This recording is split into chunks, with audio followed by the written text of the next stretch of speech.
Begini penampakan situasi perjalanan antara kota Mekah menuju Madinah sepanjang jalan bebas hambatan, atau kalau di tanah air dikenal dengan jalan tol. Kita bisa menyaksikan bangunan-bangunan, baik itu rumah penduduk, pertokoan, kantor-kantor, maupun padang pasir dan bukit-bukit berbatu.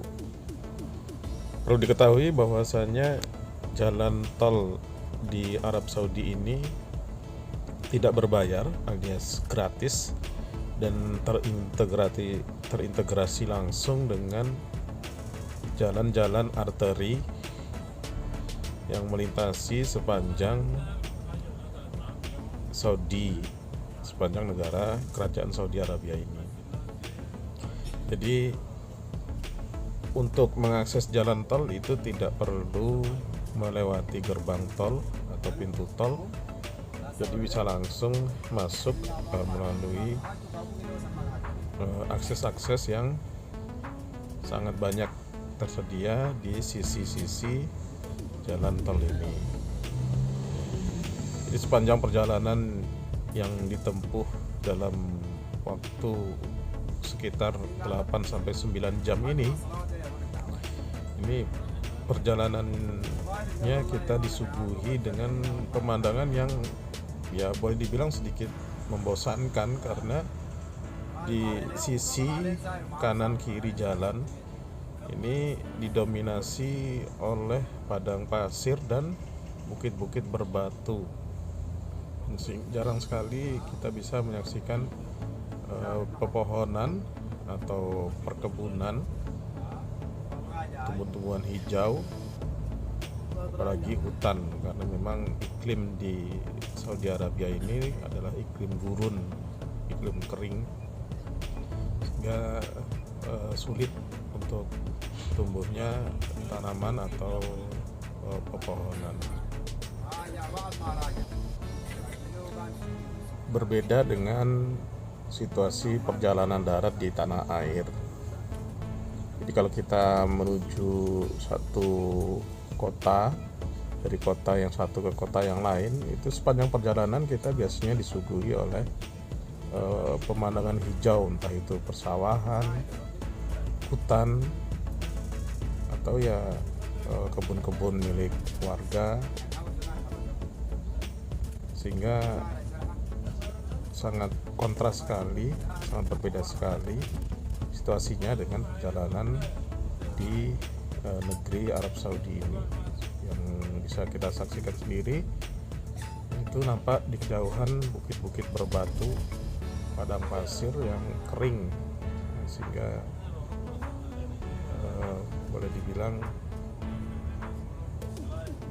bikin ngantuk. Oh ya, mobil-mobil pribadi yang melintas di sepanjang jalan di Arab Saudi ini sebagian besar adalah merek Jepang Toyota. Kemudian ada beberapa merek Amerika seperti GMC dan Ford. Adapun untuk mobil besar seperti bus, itu untuk bus sholawat atau bus sholat 5 waktu yang melayani jemaah haji dari pemondokan hotel menuju ke Masjidil Haram dan sebaliknya, itu justru bus-bus buatan dari Cina seperti bus King Long.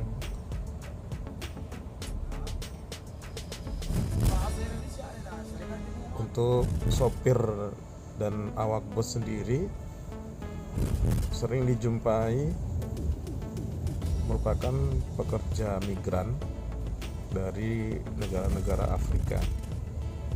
Jadi untuk bekerja atau memasuki kota Mekah itu syarat pertama adalah harus muslim, beragama Islam, sehingga bisa dipastikan bahwasanya semua orang yang berada di kota Mekah itu merupakan muslim, entah itu penduduk asli Arab Saudi, jamaah haji atau jamaah umroh, maupun pekerja-pekerja, atau kalau dari negeri kita disebut TKI, tenaga kerja Indonesia, yang bekerja di Arab Saudi untuk berbagai sektor, entah itu di